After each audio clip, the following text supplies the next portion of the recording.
आदाब, मैं हूं मुमताज आलम रिजवी और मैं बात करूंगा इस वक्त सूरिया की, असद की।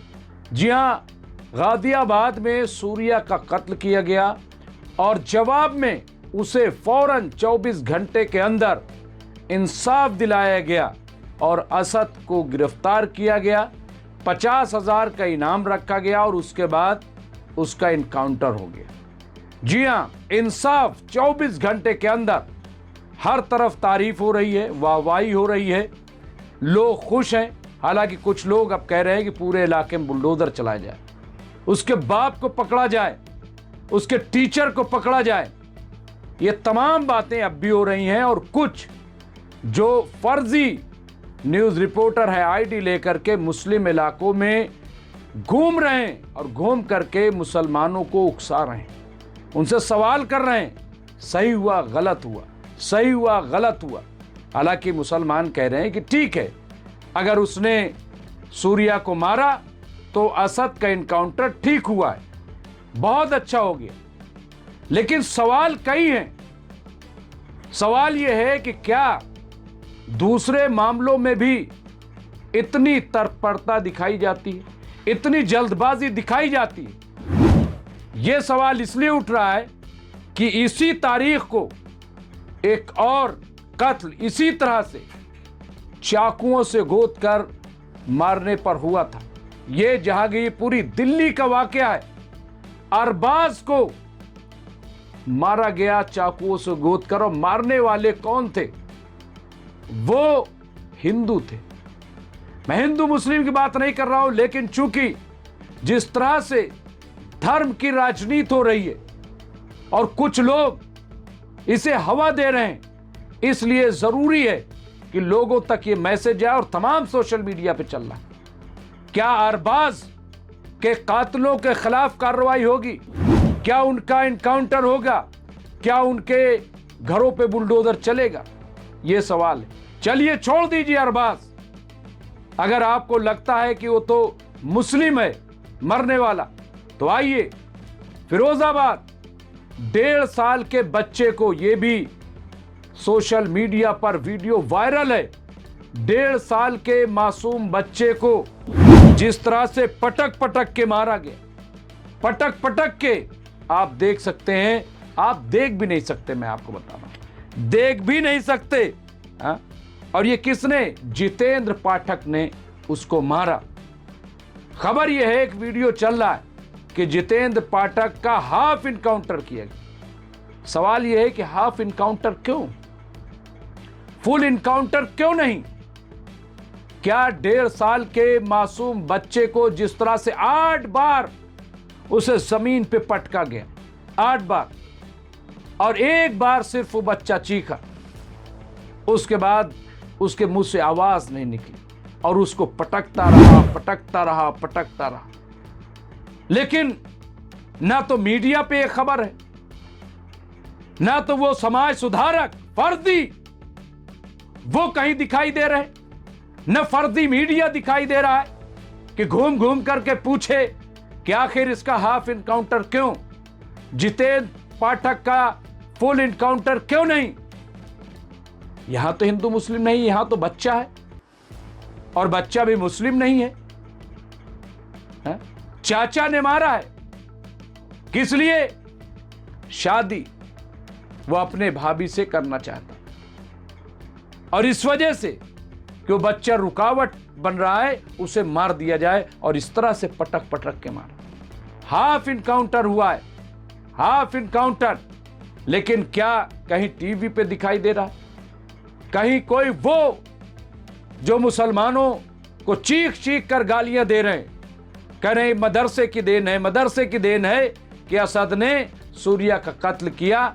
मैं पूछना चाहता हूं, ये किसकी देन है कि 1.5 साल के मासूम बच्चे को पटक पटक के मार दिया? ये किसकी देन? और आइए, चलिए, मैं नहीं बात कर रहा हूं अरबाज की, मैं बात कर रहा हूं चिराग की। जी हां, चिराग त्यागी की। उसका जिस तरह से कत्ल किया गया है, उस पर, और यश खटीक ने उसका कत्ल किया गया, क्या इसको इंसाफ नहीं मिलना चाहिए? क्या इस खबर को उसी अंदाज से चलाया गया जैसे सूर्या और असद की खबर को चलाया गया? नहीं चलाया गया। क्या कहीं आपने डिबेट सुनी इस पर? और क्या अभी तक यश खटीक का इनकाउंटर हुआ? क्या चिराग त्यागी को इंसाफ मिला? क्या चिराग त्यागी के घर वालों को इंसाफ मिला? क्या चिराग त्यागी की जान जान नहीं है? क्या उसकी मौत मौत नहीं है? क्या उसका कत्ल कत्ल नहीं है? ये यहां पे चल रहा है। आप देखिए, ये मैं एक के बाद एक पूरी यहां पे घटना।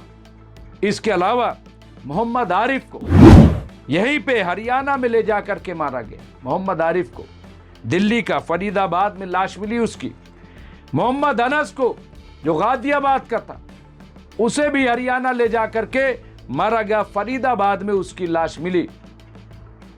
क्या इनके कातिलों को आज तक गिरफ्तार किया गया? क्या उन्हें मारा गया? उनका इनकाउंटर हुआ? क्या इनके घरों पे बुलडोजर चलाया गया? नहीं चलाया गया, नहीं चलाया गया। आप देखिए यहां पे साहिल को, अभी मैं देख रहा था सोशल मीडिया पे चल रहा है, एक पुलिस और एक सब इंस्पेक्टर मियां बीवी कार चला रही है जो लेडी पुलिस, जो सोशल मीडिया पे चल रहा है, फोन पे बात कर रही है और एक साहिल अपने एक साथी के साथ बाइक पे जा रहा है। उसे इतनी तेज टक्कर मारी कि ऑन स्पॉट साहिल की मौत हो गई। और जब लोगों ने रोका उस गाड़ी को, तो जो इंस्पेक्टर है वहां पे जो बैठा है वो कह रहा है कि अब जो होना था वो हो गया। आप बताइए, जो होना था वो हो गया। ये कौन सी सोच है? ये कौन सी मानसिकता है? मैं फैज खान से पूछना चाहता हूं। फैज खान गाजियाबाद गए थे सूर्या के घर और कह रहे थे पूरे इलाके को बुलडोज कर दिया जाए, मां बाप को नंगा घुमाया जाए असद के, और टीचर को, उस मौलवी को पकड़ा जाए जहां से तालीम ली है, सारे मदरसे को बंद कर दिया जाए, क्योंकि मदरसे से ये ट्रेनिंग मिलती है, बचपन से इन्हें काटना सिखाया जाता है। मैं पूछना चाहता हूं कि जो 1.5 साल के बच्चे को मारा गया जिस तरीके से पटक पटक के, आखिर बताइए कि ये जितेंद्र पाठक को किस मदरसे से तालीम मिली? जितेंद्र पाठक को कहां से एजुकेशन मिली? क्यों इस तरीके से बच्चे को मारा, इस बेरहमी से बच्चे को मारा? क्या ये आतंकवाद नहीं है? क्या इस पे खामोशी रहेगी? चिराग त्यागी को मारने वाले को क्या कहोगे?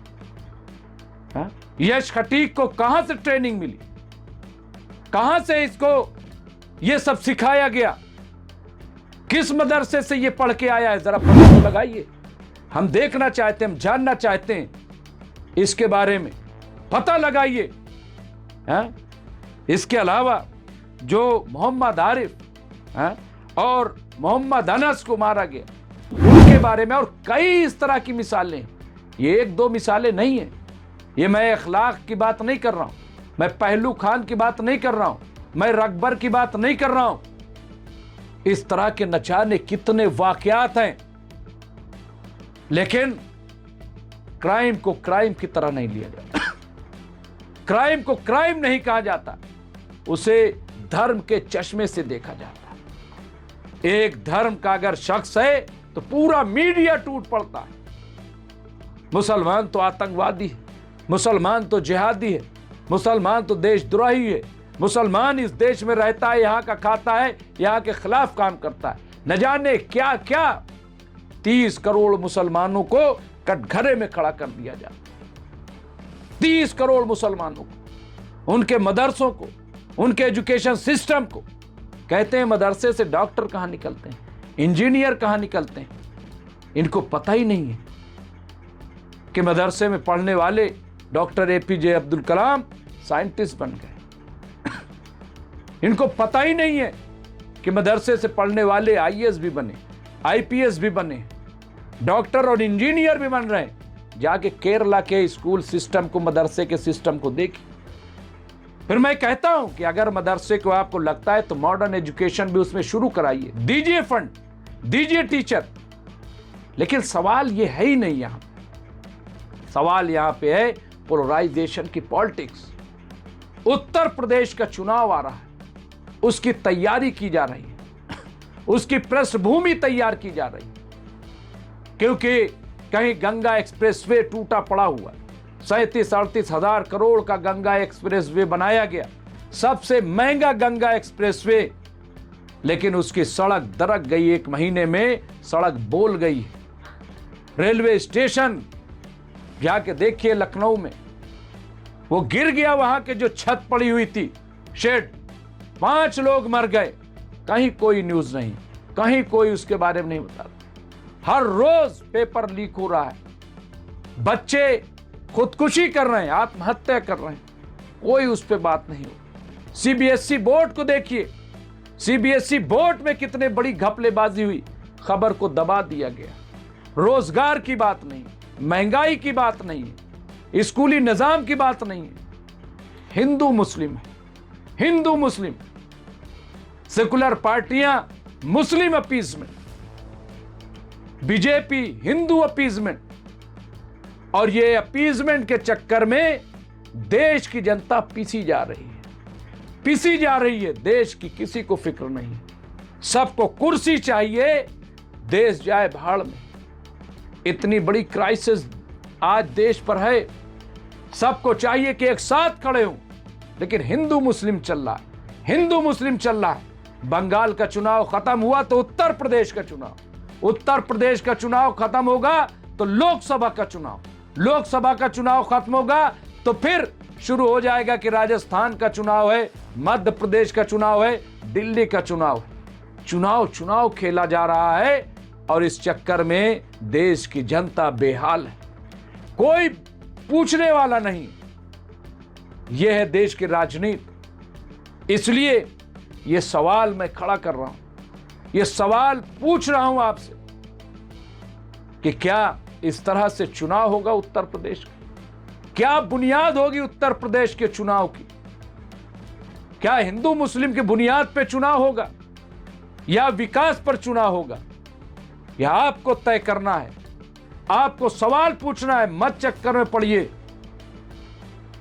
बकौल राहत इंदौरी कि लगेगी आग तो आएंगे घर कई जद में। यहां पे सिर्फ हमारा मकान थोड़ी है और हो रहा है वो। इसलिए आप विकास की बात कीजिए, आप एजुकेशन की बात कीजिए, आप महंगाई पे सवाल कीजिए, आप रोजगार पे सवाल कीजिए, पेपर लीक क्यों हो रहा है उस पे सवाल कीजिए, लॉ एंड ऑर्डर पे सवाल कीजिए।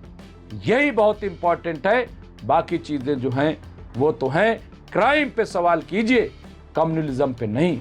उसको कम्युनलाइज मत कीजिए। क्राइम क्राइम होता है, चाहे वो हिंदू करे, मुस्लिम करे, सिख करे, ईसाई करे, कोई भी करे, और क्राइम का सपोर्ट कभी नहीं किया जाता। बहुत बहुत शुक्रिया। देखते रहिए एमएमसी न्यूज़ इंडिया।